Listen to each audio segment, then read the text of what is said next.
Hay un pensamiento en la palabra de Dios, en el libro de Apocalipsis, Apocalipsis capítulo 1, versículo 16. Apocalipsis capítulo 1, versículo 16, la palabra de Dios dice: tenía en su diestra 7 estrellas, y de su boca salía una espada aguda de 2 filos, y su rostro era como el sol cuando resplandece en su fuerza. ¿Qué le parece si nos ponemos en pie para orar? Querido Padre Celestial, gracias por estar con nosotros en este lugar. Gracias por la compañía de los ángeles. Gracias por la presencia del Espíritu Santo. Padre querido, gracias por los amigos y amigas que nos acompañan. Gracias por los hermanos y hermanas presentes. Damos gracias, Señor, por todos aquellos y aquellas que nos siguen a través de la radio, la internet y la televisión. Pedimos su bendición sobre todos y todas en esta hora. Y ahora, Señor, le rogamos que el Espíritu Santo nos traiga palabra de vida para la vida eterna. Que no recibamos palabra de hombre, pero la palabra de Jehová que vive y permanece para siempre. Señor, prepárenos para estar en el Espíritu y comprender las cosas espirituales. Quite todo ruido de nuestra mente y haga posible que el Espíritu Santo coloque en nuestro ser su verdad bendita. Nos entregamos en sus manos, Señor. Háblenos. Lo pedimos en el nombre de Jesús. Amén, Señor. Amén. Durante esta semana, si Dios quiere, estaremos trabajando con la serie Un refugio para la familia. Como hemos dicho en otros lugares, en realidad el título es Apocalipsis, un refugio para la familia. Cuando usted lee el libro del Apocalipsis, el último libro de la Biblia, descubre en el mismo que desde el comienzo y hasta el final Dios se hace presente. Cuando el libro comienza, nos presenta nada más y nada menos que al Padre, al Hijo y al Espíritu Santo. En el capítulo 1, versículo 4, hasta el versículo 6, aparece un saludo, dice Juan, a las 7 iglesias que están en Asia: gracia y paz del que es y el que era y el que ha de venir. Y dice: y de los 7 espíritus que están delante de su trono, y de Jesucristo, el testigo fiel y verdadero, etcétera, etcétera, etcétera. El libro comienza con un saludo del Dios omnipotente, el Dios todopoderoso. Un saludo del Padre, un saludo del Hijo y un saludo del Espíritu Santo. Cuando usted mira el libro, en el versículo 1, habla de la revelación de Jesucristo que Dios le dio. Dios está involucrado y envuelto en todo el libro. El libro comienza, el libro continúa y termina con Dios. El personaje que aparece allí como el héroe de la película es el Señor Jesús. En todas las escenas aparece el Señor Jesús, porque el Apocalipsis es una revelación de Jesucristo. El libro se llama Apocalipsis por la palabra revelación. Por eso el libro comienza con la revelación. El título lo adopta de la primera palabra. Si usted lee el libro de Génesis comienza diciendo: en el principio creó Dios los cielos y la tierra. El libro se llama Génesis porque en hebreo la palabra principio es Génesis. Apocalipsis adopta la misma metodología. Se llama como la primera palabra que aparece en el libro. Nos interesa en esta semana descubrir cómo el Apocalipsis nos enseña que Dios es un refugio para la familia. Recuerde, los refugios son necesarios en las tormentas. ¿Han vivido alguna vez la experiencia de un tornado, un huracán, un ciclón? ¿Han vivido esa experiencia? Bueno, ¿cuánto han vivido la experiencia de un tornado, de un ciclón, de un huracán, de un terremoto? Madre mía. Viví en una zona, en un estado que se llama Arkansas, en una ciudad que se llama Gentry, y periódicamente se levantaban tornados. El tornado se levanta de la nada y desaparece de la nada, hace su daño y desaparece, porque es una combinación de aire frío y aire caliente. Bueno, un refugio entonces necesario para guarecernos, para protegernos de alguna inclemencia. El único seguro refugio para la familia se llama el Dios Todopoderoso. Por eso necesitamos conocerle y descubrir esta semana que Dios es un refugio para la familia. Y lo haremos a partir del libro del Apocalipsis.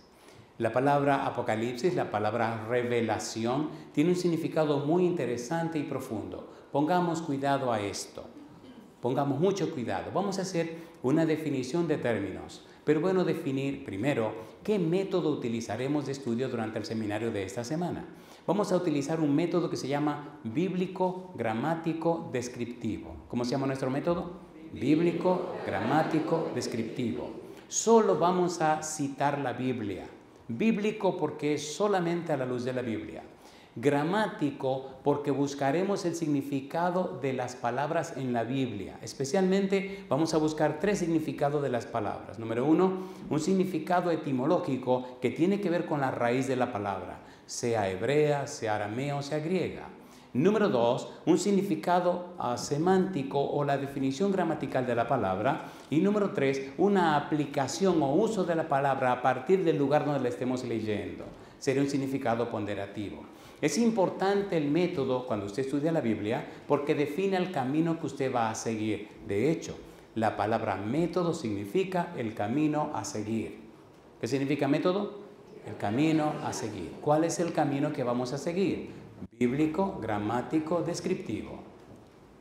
Es bueno decir que en toda presentación de la Biblia, en todo sermón, en toda predicación, es necesario, imprescindible, que todos los sermones tengan 3 perfiles. Los perfiles son, número 1, bíblico, número 2, cristocéntrico y número 3, contemporáneo. ¿Cuál es el primero? ¿Y el segundo? ¿Y el tercero? Tienen 5 puntos. Sumen sus puntos porque al final no le voy a dar nada, pero por lo menos se llevaron los puntos. Por lo menos se llevaron algo. ¿Qué método utilizaremos? Bíblico, gramático, descriptivo. ¿Cuáles son los perfiles que debe tener toda predicación? Bíblica, cristocéntrica, contemporánea. El Apocalipsis es cristocéntrico, es la revelación de Jesucristo. Es una cristología, pero también es un apocalipsis. La palabra apocalipsis, que significa revelación, es parte de lo que se conoce como literatura apocalíptica o literatura de revelación. Ponga cuidado. No solo el Apocalipsis habla de eventos futuros.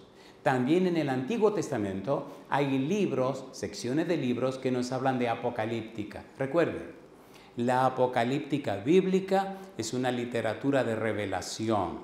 Dios revela, Dios da a conocer al hombre lo que el hombre no sabe y lo que el hombre no entiende. Por eso se llama revelación. Y usted preguntará, muy bien, señor predicador, ¿y en el Antiguo Testamento dónde encuentro apocalíptica bíblica? ¿Están listos? Bien, número 1. Hay un libro que se llama Isaías. Isaías, capítulo 24 al capítulo 27, tiene apocalíptica bíblica.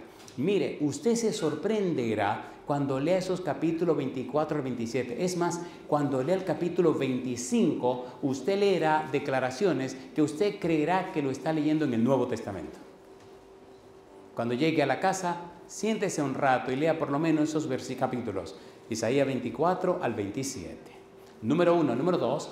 En el libro de Ezequiel, capítulos 38 y 39, tienen apocalíptica bíblica. Y al lado de Ezequiel hay un pequeño libro que solo tiene 12 capítulos que se llama Daniel. ¿Se acuerdan del libro de Daniel? ¿Se acuerdan o no se acuerdan? Daniel capítulo 2 tiene apocalíptica bíblica y Daniel capítulo 7 al capítulo 12. Recuerde que la apocalíptica bíblica es una literatura de revelación. Dios revela al hombre, revela a la familia las cosas que la familia no saben, las cosas que las familias no ven. Entonces Dios las da a conocer. En el libro de Joel, capítulo 2 y capítulo 3, hay apocalíptica bíblica. En el libro de Zacarías, capítulo 9 al capítulo 14. Esa es toda la sección del Antiguo Testamento donde usted encuentra apocalíptica bíblica. Dios revela el futuro. Dios da a conocer las cosas que el hombre no sabe. Mi pregunta, ¿ama Dios a la humanidad? ¿Sí o no? ¿Se acuerda de Juan 3:16? ¿Se lo sabe de memoria?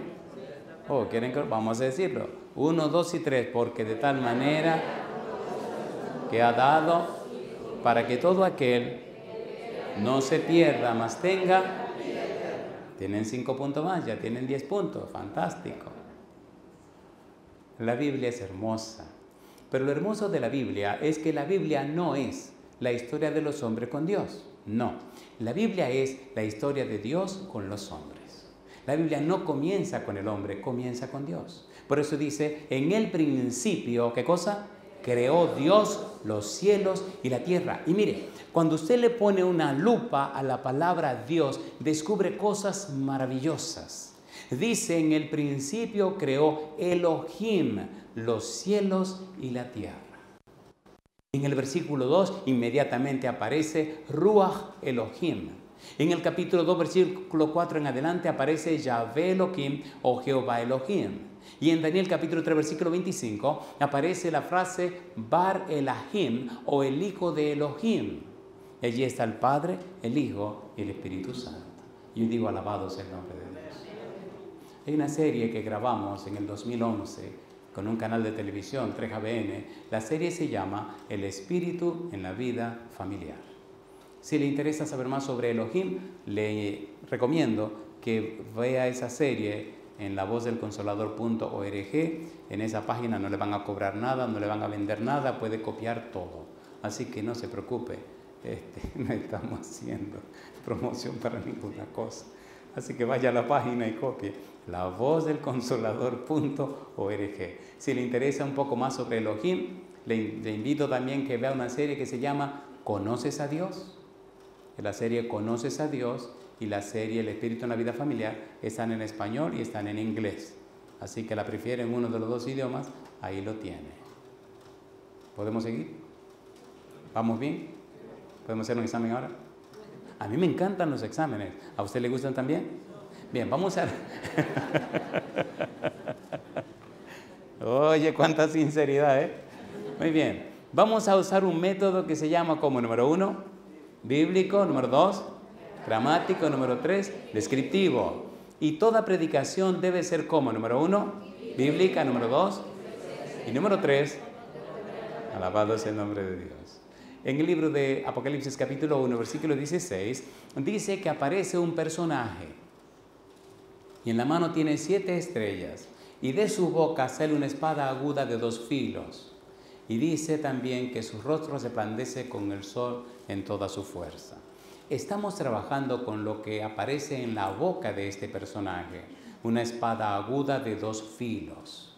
¿Qué representa esa espada aguda de 2 filos?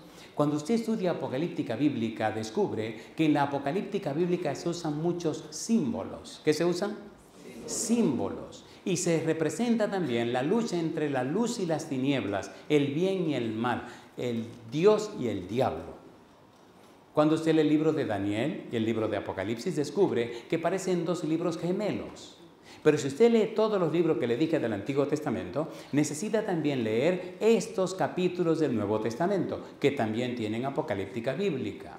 San Mateo capítulo 24, San Marcos capítulo 13, San Lucas capítulo 17 y capítulo 21.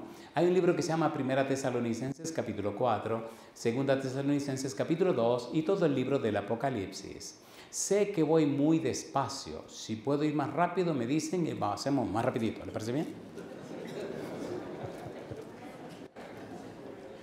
En esta semana necesitamos estudiar mucho la Biblia y buscar muchas cosas hermosas en la Biblia. No olvide el método bíblico, gramático, descriptivo. No es lo que dice el predicador, es lo que dice Dios. No es lo que piensa el predicador, es lo que piensa Dios. Usted tendrá una cita, no conmigo, tendrá una cita con Dios a través de su palabra. ¿Es hermoso o no es hermoso? En Apocalipsis capítulo 1, versículo 16, ¿qué cosa tiene el personaje en su boca? Una espada aguda de 2 filos, siendo que la apocalíptica bíblica tiene símbolos. ¿Qué representa ese símbolo? Y aquí comenzamos. ¿Estamos listos? ¿Estamos listos? Bien, pues vamos a trabajar. Hebreos capítulo 4, versículo 12, aparece una declaración interesante donde se representa a la Biblia con una espada. ¿Qué dice Hebreos capítulo 4, versículo 12? ¿Cómo dice la Biblia? ¿Cómo dice el versículo 12? ¿Cómo es la palabra de Dios? Porque la palabra de Dios es viva y eficaz. ¿Y cómo es? Más cortante que toda espada de 2 filos y penetra hasta partir el alma y el espíritu, las coyunturas y los tuétanos y discierne, ¿qué cosa? Los pensamientos y qué más, y las intenciones del corazón. Ponga cuidado. La Biblia, la espada que aparece en la boca de este personaje es nada más y nada menos que Cristo Jesús. Bien, hagamos un pequeño paréntesis aquí para introducir un poco el libro. Recuerde que estamos mirando la espada que está en la boca del personaje y acabamos de ver que esa espada representa ¿qué cosa? La palabra de Dios. Veremos en un momento por qué presenta esas tres frases. Parte, el alma y el espíritu. Penetra hasta partir las coyunturas y los tuétanos. Y número 3, discierne los pensamientos y las intenciones de la mente, de la nous, del corazón. Pero hagamos una breve introducción al libro del Apocalipsis. El Apocalipsis, si usted lo lee como debe leerlo y lo entiende como el libro de ser entendido, puede enseñárselo a su niño desde los 5 años.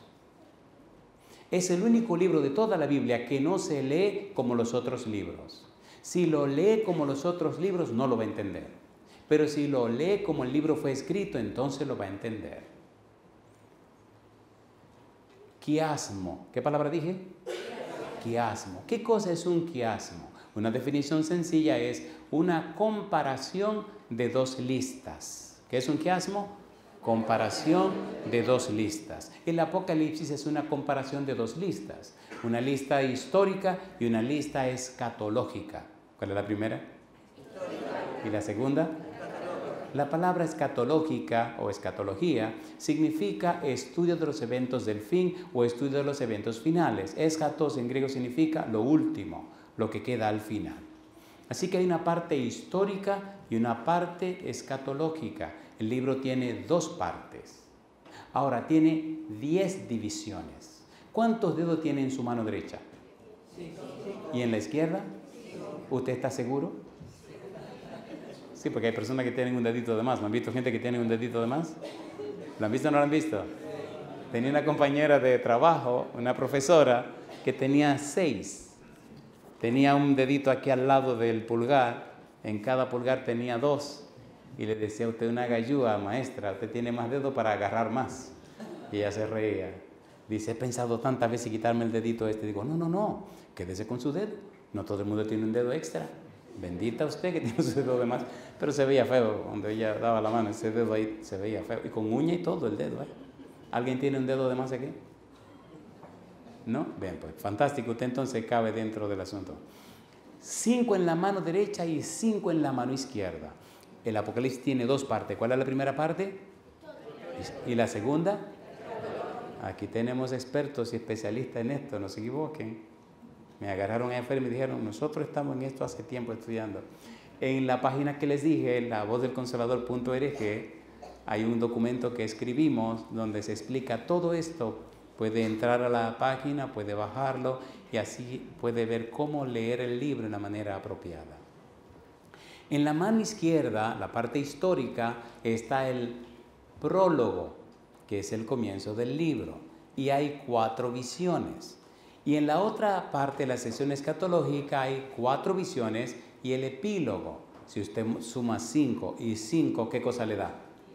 10. Por eso el libro tiene 10 partes. Y usted lo tiene el libro en su mano. El prólogo, 4 visiones y el epílogo. Pregunta, ¿cuántas visiones son? 8. Están en la cosa, 5 puntos más se están ganando. Ya llevan 15 puntos. ¿Quién sabe lo que puede pasar al final con todos los puntos que usted acumule? Súmelos por ahí en algún lugar. Muy bien. Ahora viene lo interesante. ¿Recuerdan la palabra quiasmo que mencionamos? Significa comparación. Se compara o se contrasta una lista con la otra lista. La parte histórica con la parte escatológica. Pero mire qué interesante, Cuando usted va a leer el libro del Apocalipsis, tiene que tomar el libro en la mano. Cuando usted lee el prólogo, la primera parte del libro, tiene que detenerse y entonces leer el epílogo, la última parte del libro. Después que lee la visión 1, tiene que leer la visión 8. Y después que lee la 2, tiene que leer la 7. Y después que lee la 3, tiene que leer la 5. Y después que lee la 4, tiene que leer la 6. se va entretejiendo y esa red se llama quiasmo. Así se escribió el libro. Usted termina de leer el libro a la mitad del libro. ¿Quieren que repita cómo se lee el libro otra vez? Después que leo el prólogo, ¿qué cosa leo? El epílogo. Y de la visión 1 leo la visión 8. Y después de la 2 leo la visión 7. Y después de la 3 visión 5.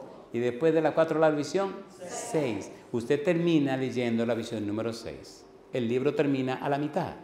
Si usted lee con cuidado, descubrirá que las palabras se repiten.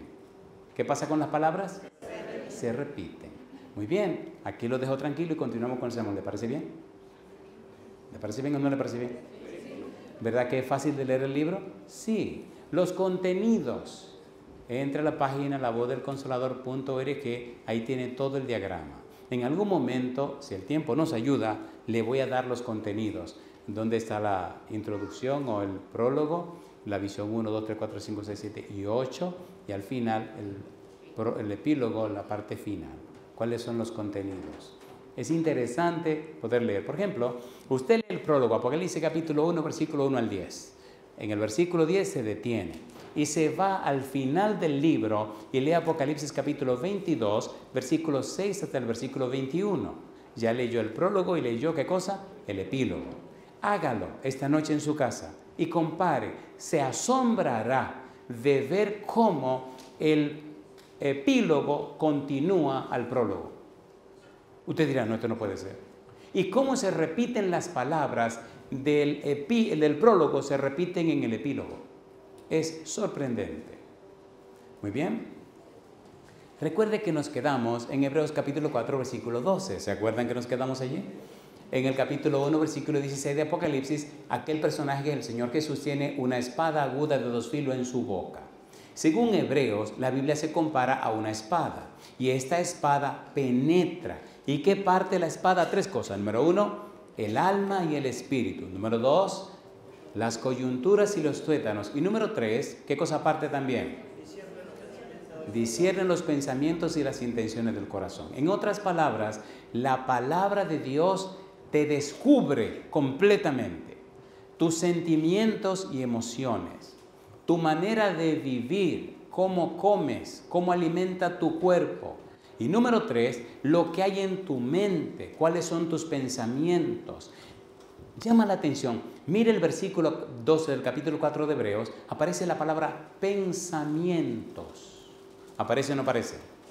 La palabra pensamientos en el idioma original, en el griego, se escribe en nos y significa de lo que está llena la mente. La Biblia descubre de lo que está llena su mente. Llama la atención cómo Dios, a través de su palabra, descubre quiénes somos en realidad. Nos parte los sentimientos y las intenciones. Descubre si hay resentimientos, odios y rencores. Nos descubre a nosotros mismos. Pone al descubierto todo lo que hay dentro de nosotros. Número 1. Número 2, nos enseña y nos muestra si estamos comiendo para vivir o si estamos viviendo para comer. ¿Sí o no? A ver, ¿sí o no? ¿Usted come? ¿Come o no come? Ok, la pregunta es, ¿usted come para vivir o usted vive para comer? ¿Cuál de las dos? ¿La primera o la segunda? A ver, ¿la primera o la segunda? Primero o segunda. ¿Usted vive para comer? Levante la mano si usted vive para comer. No cayó. Ay, ya agarré a uno. Por lo menos cayó uno. Muy bien, ¿comemos para qué? Para vivir. La Biblia es maravillosa, es el mejor manual para lo que sea mejor para nuestra vida. Por eso, Dios es un refugio para la familia. En el libro de Efesios, capítulo 6, versículo 17, aparece otra vez la palabra espada asociada con la palabra de Dios. ¿Qué dice Efesios 6, 17? ¿Cómo dice la Biblia? Y tomad el yelmo de la salvación y la espada del Espíritu, que es la palabra, ¿qué cosa? La palabra de Dios. Entonces, la espada que Cristo tiene en la boca, ¿qué representa? La palabra de Dios. ¿Es hermoso o no es hermoso? ¿Es hermoso o no es hermoso? Cuando Adán y Eva pecaron, ¿quién vino a donde quién? ¿Fueron Adán y Eva donde Dios a pedirle perdón o vino Dios a buscar a Adán y Eva? Dios siempre busca al pecador. Dios siempre busca a sus hijos. Dios lo anda buscando a usted. Porque Dios es el único refugio seguro para la familia. ¿Quieren que leamos algo increíble en la Biblia acerca de Dios? ¿Quieren o no quieren? ¿Cuántos son padres o madres? ¿Cuántos tienen hijos? ¿Pueden levantar la mano? Siempre caemos en una trampa, ¿eh? Los hombres levantan la mano diciendo que tienen hijos. Fantástico, yo soy papá también. Yo también soy papá. Bueno, con mi esposa tuve 3 hijos, por suerte lo tuvo ella, yo la ayudé, pero bueno, bendito sea Dios. Bendito sea Dios. Interesante cuando las mujeres van a dar a luz. ¿Usted estuvo con su esposa cuando iba a dar a luz? Es un cuadro duro, compadre. Y más cuando es el primer bebé. Y es su primer bebé y sale grandote el bebé y el muchacho que quiere salir, la mamá que le da miedo que salga y que quiere salir. Cosa linda, mamá. Ay, Señor. Bueno, sigamos con el sermón. Dejemos el chisme tranquilo. El chisme es un problema serio. Alabado sea Dios. Romanos capítulo 5. Veamos, conozcamos. No hay nada más hermoso en la vida que conocer a Dios. ¿Qué cosa dije? Nada más hermoso que conocer ¿a quién? A Dios. En el libro de Jeremías, en el capítulo 9, los versículos 23 y 24, Dios dice: no se alabe el sabio en su sabiduría, ni el valiente se alabe en su valentía, ni el rico se alabe en sus riquezas. Mas alabes en esto ahora el que se hubiere de alabar, en conocerme y entenderme que yo soy Jehová, que hago justicia, juicio y misericordia en la tierra, porque estas cosas quiero, dice Jehová. Si usted quiere alabarse, conozca a Dios. Dios estará feliz de que usted lo conozca, porque Él ya lo conoce a usted. ¿Es hermoso o no es hermoso? ¿Es hermoso o no es hermoso? Inclusive, conocer a Dios representa lo mejor de lo mejor en la tierra. En el libro de San Juan, capítulo 17, versículo 3, Cristo dijo: y esta es empero la vida eterna, que te conozcan a ti el único Dios verdadero y a Jesucristo a quien has enviado. De manera que si en esta semana logramos conocer más a Dios, alcanzamos ¿qué cosa? Salvación y vida eterna. ¿Es lindo esto o no es lindo? ¿Cuántos tienen planes de vivir en el cielo con el Señor Jesús? Y bendito sea Dios, que no se quede nadie de su familia. Y recuerde que Dios es un refugio para la familia. ¿Estamos listos para entrarle al centro del asunto esta noche? ¿Estamos preparados? ¿Seguro que estamos preparados? En la medida que uno conoce a Dios y crece en el conocimiento de su palabra, uno comienza a crecer. Se ha demostrado científicamente que la Biblia ilumina el prefrontal, ilumina zonas del cerebro y hace posible que el prefrontal se active y tome el control de nuestra vida. Generalmente, la gente tiene el prefrontal apagado y por tal razón trabaja la parte del sistema límbico o la parte del cerebro, la parte reptiliana. Se enojan, se molestan y actúan por sentimientos y emociones. Es la Biblia que despierta en una manera poderosa el prefrontal. Recuerde, tenemos que trabajar con 3 cosas: la Biblia, la ciencia y la experiencia. ¿Cambia la Biblia a la gente? ¿Sí o no? ¿Transforma la Biblia a las personas? ¿Sí o no?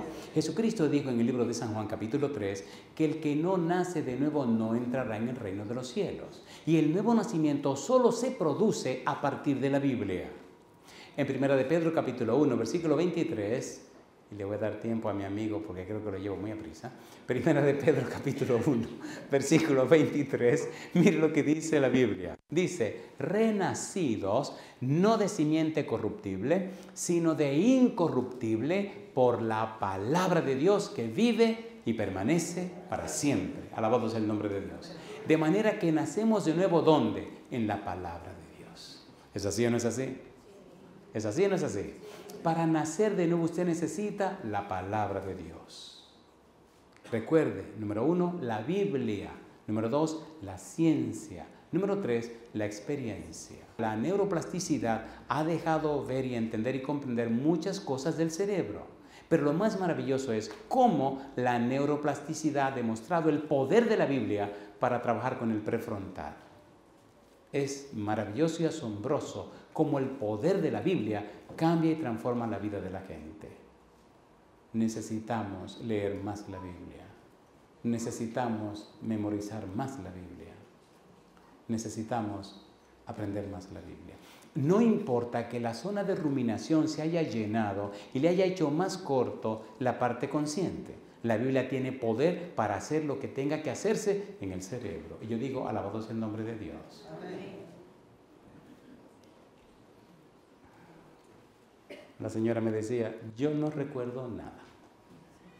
Puedo leer lo que sea y olvides. Jamás tengo nada. Tengo la mente vacía. El cerebro se me fundió. Leo y no me acuerdo de nada. Digo, fantástico. Si no se acuerda de nada, vamos a empezar a ejercitar ese cerebro. Así que empecemos a hacer ejercicio mnemotécnico de memorización con la palabra. Qué hermoso cuando la Biblia comenzó a trabajar. Déjeme hacerle esta pregunta. ¿Es Dios todopoderoso? ¿Es Dios capaz de hacer lo que tenga que hacerse? En el libro de San Lucas, capítulo 1, versículo 37, Gabriel vino y le dijo a Zacarías, porque para Dios nada es imposible. ¿Era un anciano Zacarías el sacerdote? Sí. ¿Era una anciana Elizabeth su esposa? Sí. ¿Le dijo el ángel que la señora tendría un hijo? ¿Y qué hizo Zacarías? Dice, ¿cómo va a ser? Cosa linda. ¿Lo creyó Zacarías? Ahora, ¿alguna anciana en el pasado había tenido bebé? ¿Sí o no? ¿Sí o no? ¿Cómo se llamaba la señora? Sara. ¿Tuvo un bebé o no lo tuvo? ¿Nació o no nació? ¿El mismo Dios que le dio un bebé a Sara puede darle el bebé a Elizabeth, sí o no? ¿Se lo dio o no se lo dio? ¿Cómo se llamó ese bebé? Juan el Bautista. Alabado sea el nombre de Dios. ¿Puede Dios hacer milagros? ¿Usted lo sabe o usted lo cree? Aquí le hago la pregunta otra vez. ¿Usted lo sabe o usted lo cree? Todos lo sabemos, pero cuando uno lo vive y lo experimenta, entonces lo cree. Porque sin fe es imposible agradar a Dios. Porque es necesario que todo aquel que se acerca a Dios crea que Él existe y es galardonador de los que le buscan. ¿A quién le llaman nuestro Padre en la fe? A Abraham. ¿Por qué le llaman a Abraham el Padre en la fe? En el libro de Génesis, capítulo 15, versículo 6 dice, Abraham creyó a Jehová y le fue contado por justicia. No dice que creyó en Jehová, sino que le creyó ¿a quién? A Jehová. Donde quiera que Abraham llegaba, ¿qué cosa levantaba? Un altar. ¿Para adorar a quién? De manera que él siempre estaba pensando en Dios. Romanos capítulo 5, versículo número 6. Vamos rapidito. ¿Hasta cuándo y hasta dónde y de qué manera te ama Dios? Vamos rapidito. ¿Qué dice el versículo número 6? Romanos capítulo 5, versículo 6. Interesante, me conviene esa pantallita que tienen allá al fondo. Si no tengo que ver mi Biblia y puedo leer lo que dice allá. Dice, porque Cristo, cuando aún éramos débiles, a su tiempo murió ¿por quiénes? Ponga cuidado. ¿Cuánto le ama Dios a usted? Oiga lo que dice. Ahí hay dos palabras interesantes. Dice, porque Cristo, cuando aún éramos ¿cómo? Débiles, a su tiempo murió ¿por quiénes? Los impíos. Débiles. La palabra que aparece allí en griego se puede traducir como incapaz de salvarse a sí mismo. ¿Quiénes son los débiles? Los que son incapaces de salvarse a sí mismos. Impíos, a los que no les importa la salvación. De manera que Dios dejó que Cristo muriera por los que no le importa la salvación, que Cristo muriera por los débiles que no se pueden salvar. Y yo le hago una pregunta. Si Dios permitió eso, si Dios aceptó eso, si Dios hizo eso, ¿le ama a usted o no le ama? Aunque usted sea débil o sea un impío, Dios le ama. Y usted no puede quitarse eso de encima. ¿Es así o no es así? ¿Es así o no es así? Número 1. Número 2, versículo 8. Mire hasta dónde llega el amor de Dios. Recuerde que no estamos diciendo que Dios pagó con oro o con plata. Dios pagó con la sangre de Jesús. Jesús murió. Querido, dice murió. Dar la vida por alguien a quien tú no le importa. Dar la vida por alguien que no quiere saber de ti. Eso se pone interesante. Versículo 8, ¿cómo dice el versículo 8? Mas Dios muestra su amor para con nosotros en que aun siendo ¿qué cosa? Pecadores, ¿qué hizo Cristo? Murió por nosotros. Pecadores, personas que fallaron el blanco, personas que erraron el camino, personas que se salieron del camino, personas que no llegaron a la meta. Aunque fallaste, aunque pecaste, aunque lo hiciste mal, Cristo murió por ti. Yo digo, bendito sea el nombre de Dios. Oigan, ¿quieren leer hasta el yendo llega al colmo de Dios? A ver, ¿quieren o no quieren? ¿Quieren o no quieren? Recuerde que cuando usted conoce a Dios, recibe una bienaventuranza. Bienaventurado. Alábese en esto. El mayor tesoro que puede tener una criatura es conocer a Dios. ¿Es así o no es así? Hay una parte en la Biblia, una sola vez en la Biblia, donde Dios hace una proclamación de su nombre con todos los detalles. Proclama su nombre enfatizando dos cosas. Número uno, la gracia, y número dos, la justicia. Y justamente cuando va a pasar de la gracia a la justicia, Dios hace una declaración que es tan fuerte, tan poderosa, tan gloriosa, tan grande, que todavía hoy no alcanzamos a entenderla completamente. ¿Quieren que la leamos? ¿Están seguros que quieren que la leamos?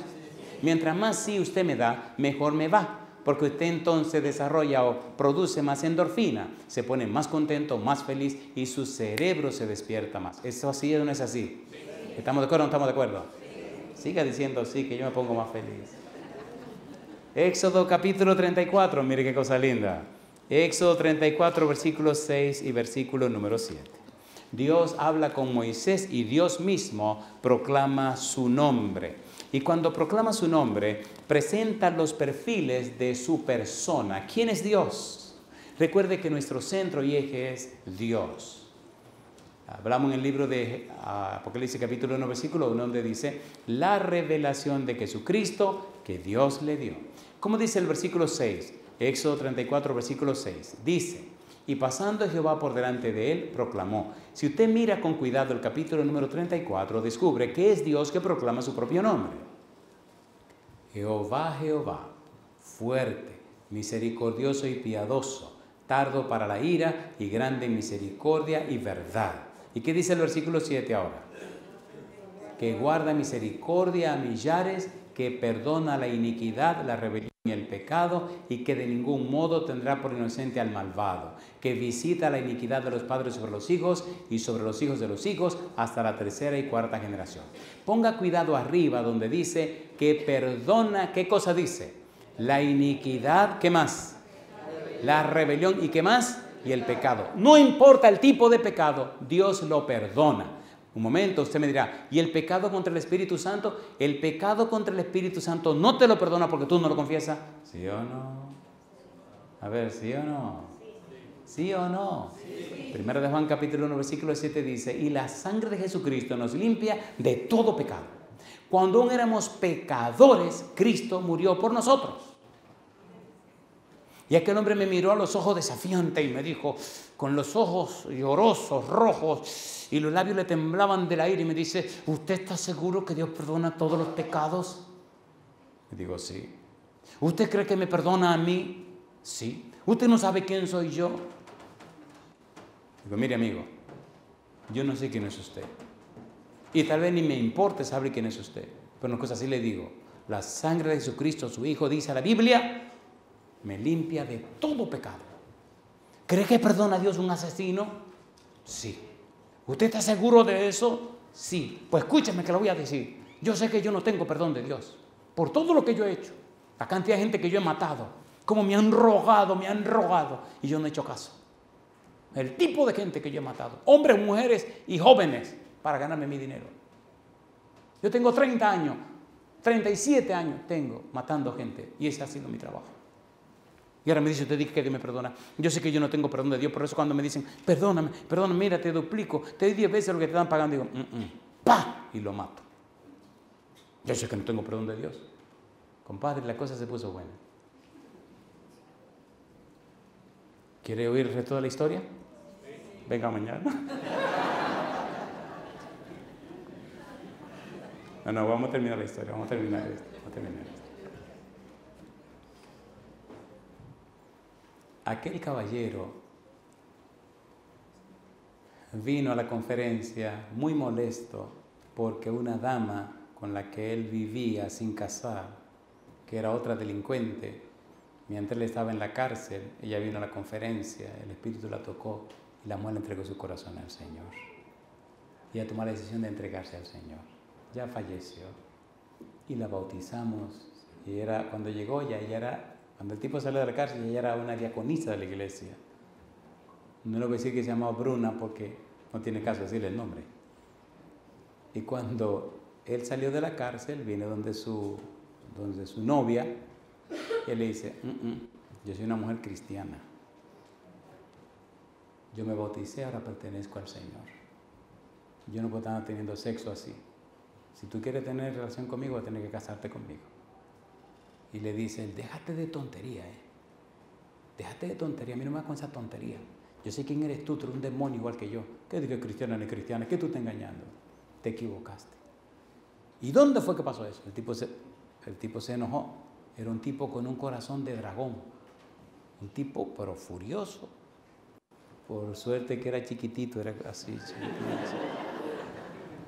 ¿Y qué pastor fue que te bautizó? Y vino a la iglesia a averiguar. Que la verdad que Dios es grande y maravilloso. Déjeme dañarle la historia y llegar a la conclusión porque el tiempo se me está acabando. Y el día de la discusión, él se dio cuenta que Bruna había cambiado. El lenguaje, su manera de comportarse. Dice, pero ven acá, ¿y es verdad, Bruna? ¿Pero y es verdad? Dice, sí, Dios me cambió. Pero que yo no lo puedo creer. Pues tienes que creerlo. Pues yo voy a venir. Vino 3, 4 días, entonces después pidió una cita. Y en la cita fue que ya no aguantaba, se ahogaba. Furioso y me dice todas esas cosas. Y entonces comencé a hacerle historias de la Biblia de personas que habían matado gente. Le hablé de Pablo, le hablé de muchísima gente que habían hecho muchísimas tonterías y cómo Dios los perdonó. Y siguió viniendo, estudiando la Biblia, y nos sentábamos y orábamos y todo lo demás. Maravillosa fue la experiencia cuando aquel hombre creyó a Dios y le entregó su corazón a Jesús. Qué lindo fue el día de su bautismo. Allí lloraba todo el mundo, porque la gente sabía quién era este caballero. Las historias que me contó de cómo mataba a la gente era una cosa espantosa. Ahora yo le hago la pregunta, ¿es poderoso Dios o es todopoderoso? ¿Lo puede Dios todo? ¿Usted lo cree? Entonces yo le pregunto, ¿hay algo imposible para Dios en la vida suya? ¿Puede o no puede? Yo pregunto, levante su mano conmigo si usted cree que Dios tiene suficiente poder para ayudarle en sus necesidades. Levante la mano conmigo. Alabado sea el nombre de Dios. ¿Podemos creerle a Dios, sí o no? ¿Puede Dios y quiere Dios ayudarnos en nuestras necesidades? ¿Sí o no? Sí. En el libro de Éxodo, capítulo 34, versículo 7, el Señor nos dice que Él perdona, ¿qué cosa? Número 1, la iniquidad. Número 2, la rebelión. Y número 3, el pecado. Iniquidad significa un pecado premeditado. ¿Han visto lo que hacen los asaltantes de banco? ¿Ustedes creen que los asaltantes de banco se encuentran en una esquina y se dicen, ¿qué te parece si asaltamos ese banco? Pues vamos. ¿Creen que es así que asaltan un banco? ¿Se acuerda la última vez que asaltó? ¿Se acuerda la última vez que usted vio cómo asaltaban un banco? ¿Se reúnen para planificar? A ver, ¿sí o no? ¿Le toma tiempo? El pecado que usted premedita, que usted toma tiempo para prepararlo, se llama iniquidad, un pecado premeditado. ¿Dice o no dice ahí que Dios perdona el pecado premeditado, sí o no? Sí. Rebelión. Una rebelión significa, cuando usted no sabe que una cosa es mala, se llama pecado por ignorancia. Salmo capítulo 19, versículo 12. Pero cuando ya usted sabe que algo malo es malo y lo sigue haciendo, se llama rebelión. Pregunto, ¿dice que perdona a Dios la rebelión, sí o no? Número 3, ¿dice que perdona el pecado, sí o no? Sí, perdona la iniquidad, perdona la rebelión y perdona el pecado. No importa lo que sea, si vienes a Él, el Señor perdona tu pecado. Y yo digo, alabado sea el nombre de Dios. ¿Es hermoso o no es hermoso esto? ¿Es hermoso o no es hermoso? Recuerde que estamos en Romanos capítulo 5, vimos el versículo 6, el versículo 8, nos falta el versículo número 10. ¿Cómo dice el versículo 10 de Romanos capítulo 5? Romanos capítulo 5, versículo 10. ¿Cómo dice el versículo 10? Porque si siendo enemigos fuimos reconciliados con Dios por la muerte de su Hijo, mucho más, estando reconciliados, seremos, ¿qué cosa dice? Salvo por su vida. ¿Dice que éramos enemigos, sí o no?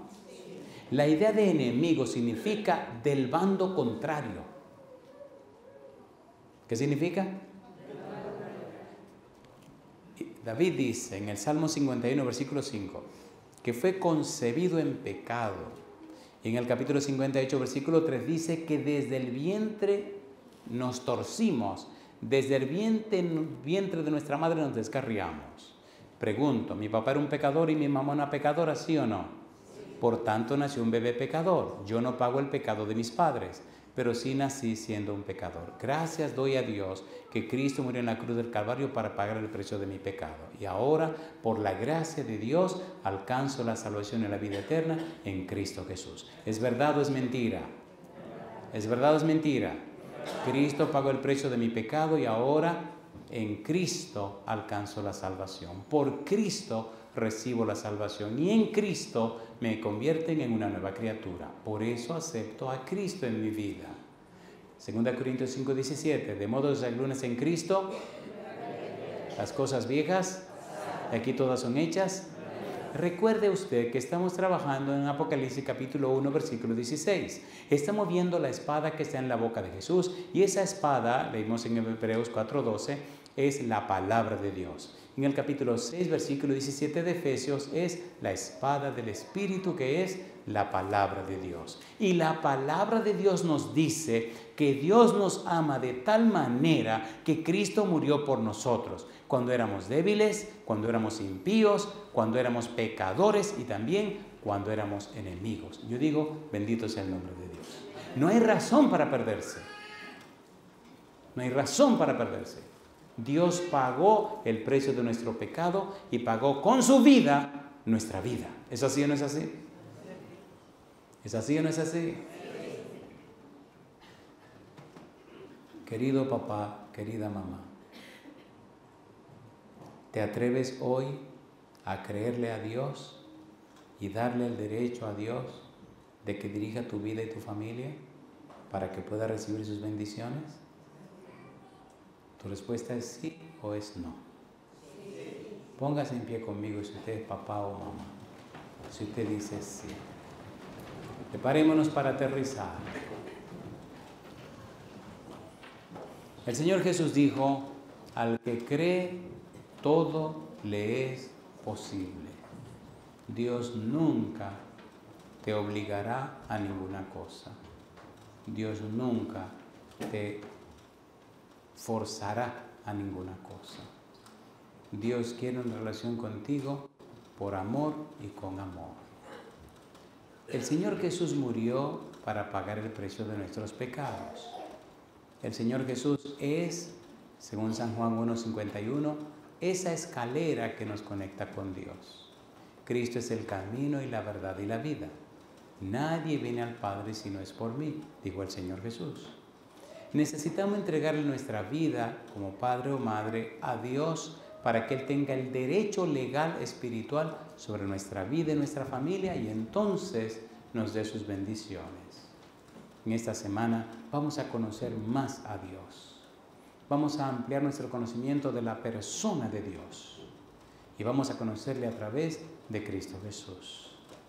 La Biblia nos parte por la mitad y discierne nuestra alma y nuestro espíritu. Corta las coyunturas y los tuétanos y también descubre las intenciones, los pensamientos de nuestra mente, de nuestro corazón. Si eres papá o mamá, el seguro refugio para ti y para tu familia es volver a las manos del Dios Todopoderoso. Por eso quiero terminar con esta cita del libro de Romanos y por favor llévala en tu corazón, léela en tu casa para que veas hasta dónde llegó Dios.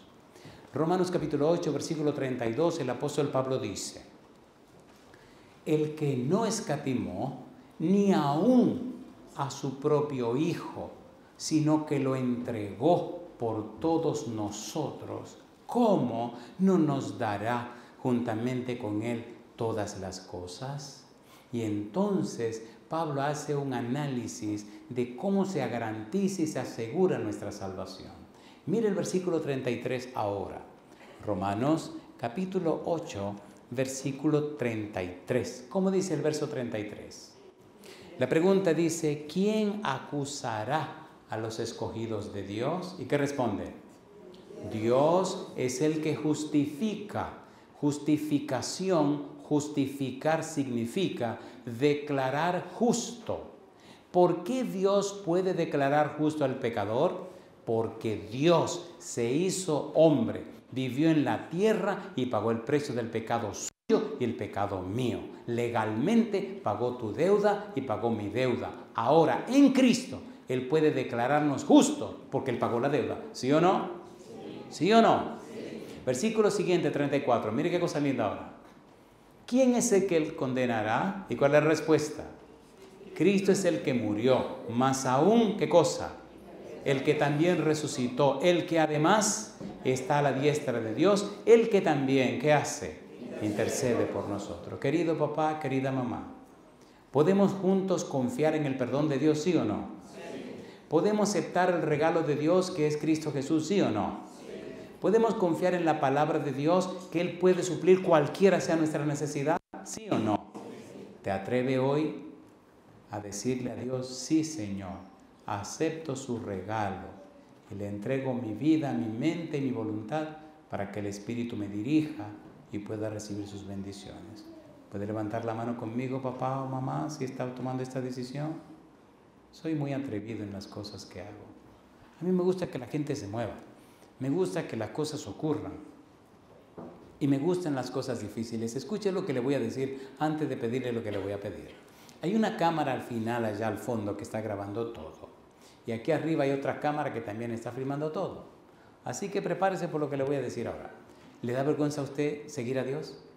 No. ¿Seguro que no le da vergüenza? No. ¿Deberíamos avergonzarnos de Dios? No. San Marcos capítulo 8, versículo 38, el Señor Jesús dice, porque el que se avergonzare de mí y de mis palabras en esta generación adúltera y pecadora, yo me avergonzaré de él delante de mi Padre que está en los cielos. Papá, mamá, si no te avergüenza de tomar la decisión de colocarte del lado de Dios, atrévete a venir conmigo y súbete aquí arriba.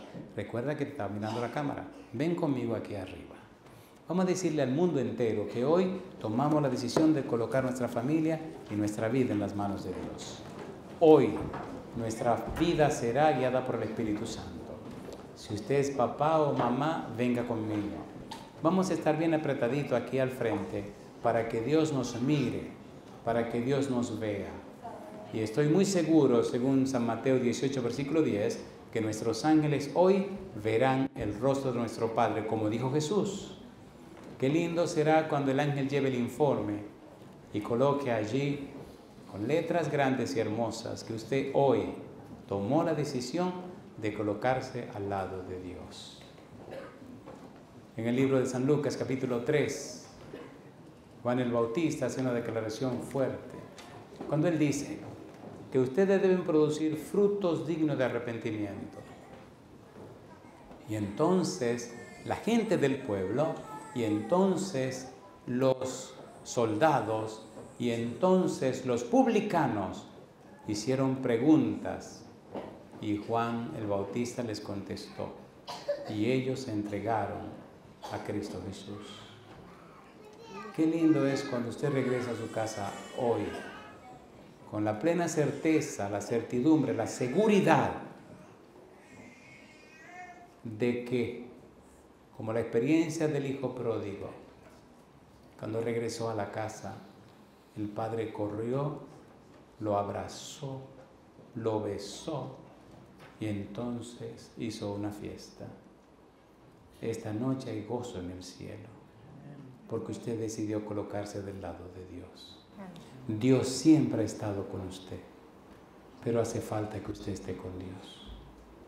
Si usted nos sigue, amigo, amiga, a través de la radio, en cualquier lugar del mundo, le invito hoy a levantar su mano para declarar públicamente que usted entrega su vida y su familia en las manos del Dios Todopoderoso. Si usted nos sigue a través de la internet o la televisión, le invito, amigo, amiga, que haga lo mismo. Si usted está escuchando este mensaje y está manejando, por lo menos levante la mano. Haga alguna seña y dígale, Señor, aquí estoy, yo estoy tomando la decisión también.